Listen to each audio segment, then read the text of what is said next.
Hello चो आइए स्वागत है। जो हमसे बोल रहा है कि निम्न विलियन को, मतलब यहाँ पे भी आपके पास विलियन दिए हैं, को सूचीबद्ध करना है क्वथनांक के बढ़ते हुए क्रम में। देखो इस बार उसने क्वथनांक पूछा है। अब क्वथनांक और हिमांक में दोनों में अलग अलग कहानी हो। देखो क्वथनांक में क्या होता है कि delta T B equal to बच्चों आपके पास I into K B into M होता है मूलतः।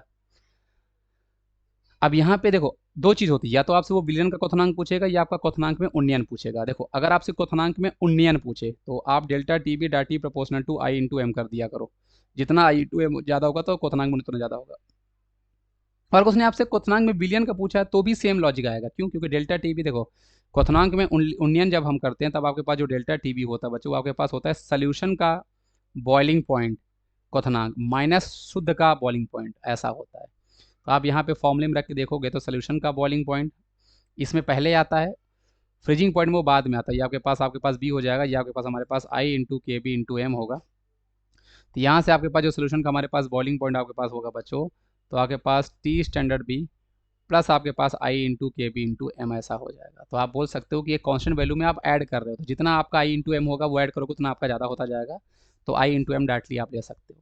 तो आप निकाल के जैसे ग्लूकोज में इसका आई तो 1 होगा, तो ये वैल्यू तो आपके पास बच्चों 0.12 ही होने वाली है। यहाँ पे बच्चों इसको आयनाइज करोगे, अल्फा ऐसे केस में आप 1 लोगे तो आपके पास जो आई की वैल्यू होगी वो जितना आयनाइज होकर आयन मिलेगा वही आपके पास होगा।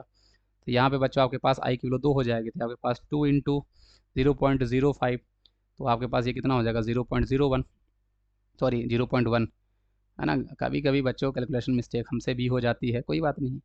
यहाँ पर इसको आप आयनाइज करोगे बच्चों तो ये आपके पास सी ए। अच्छा कई बच्चों को ऐसा हो सकता है आयनाइज करना भी नहीं आता होगा, तो जिनको नहीं करना आता होगा बच्चों प्लीज़ कमेंट में एक बार आप जरा मेंशन करना, हम देखें जरा ऐसे कौन कौन धुरंधर हैं।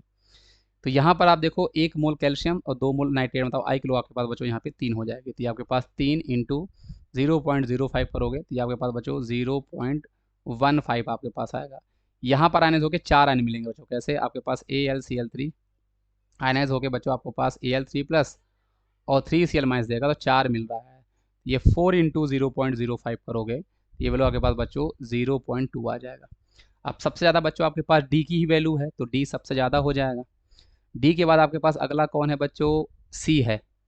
डी के बाद बच्चों आपके पास हमारे पास सी आ रहा है, तो डी के बाद आपके पास सी हो जाएगा, है ना। उसके बाद आपके पास बच्चों कौन आएगा? ए आएगा, फिर बी आएगा। तो D C A B option number B जो है वो मुझे इसका सही जवाब लग रहा है। तो इस क्वेश्चन का सही जवाब बच्चों आपके पास ऑप्शन नंबर डी।